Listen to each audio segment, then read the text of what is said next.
Yakobus 1 ayat 13-14. Apabila seorang dicobai, janganlah ia berkata, pencobaan ini datang dari Allah.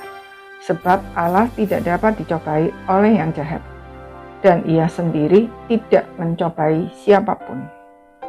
Tetapi tiap-tiap orang dicobai oleh keinginannya sendiri, karena ia diseret dan dipikat olehnya. Banyak orang ketika jatuh ke dalam pencobaan mengkambing hitamkan iblis, orang lain, bahkan Tuhan sebagai sumbernya. Padahal seringkali yang menjadi sumbernya adalah keinginan kita sendiri. Kita diseret dan dipikat olehnya sampai akhirnya kita berbuat dosa dan menuai akibatnya. Sebagai contoh, hari ini betapa banyaknya orang yang terjerat hutang karena ingin cepat kaya. Sehingga ketika ada tawaran bunga atau keuntungan besar, sangat mudah tergiur.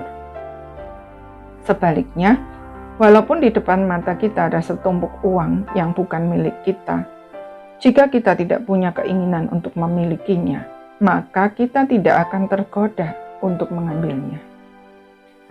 Tuhan mengaruniakan keinginan kepada semua orang sebagai pemberian yang baik dan anugerah yang sempurna. Keinginan adalah tanda hidup. Orang yang tidak punya keinginan sesungguhnya sudah mati walaupun masih bernafas. Tetapi bagaimana kita bersikap terhadap keinginan yang kita miliki, itulah yang menjadi masalah dan itulah tanggung jawab kita.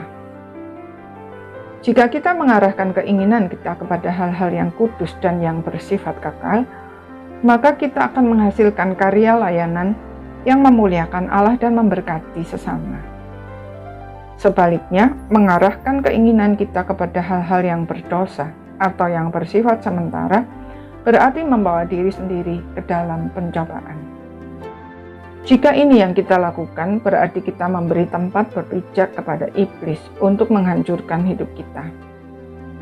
Iblis memang terkadang mencobai kita dan dia juga memakai orang jahat yang mau dipakainya. Tetapi dia tidak selalu aktif mencobai kita.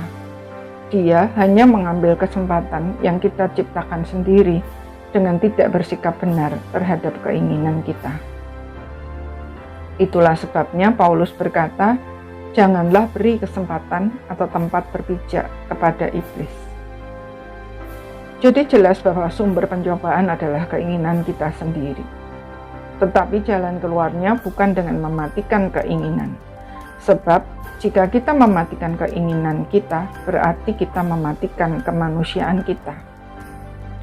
Yang harus kita lakukan adalah menyerahkan keinginan kita kepada Tuhan dan mengarahkannya kepada hal-hal yang kudus dan bersifat kekal. Dengan demikian kita tidak memberi kesempatan atau tempat berpijak kepada iblis untuk menghancurkan hidup kita. Sekaligus kita bisa bertumbuh dan berkarya secara maksimal.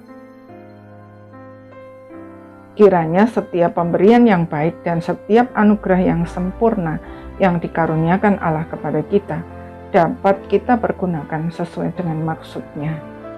Sehingga hidup kita boleh memuliakan Allah dan menjadi berkat bagi sesama.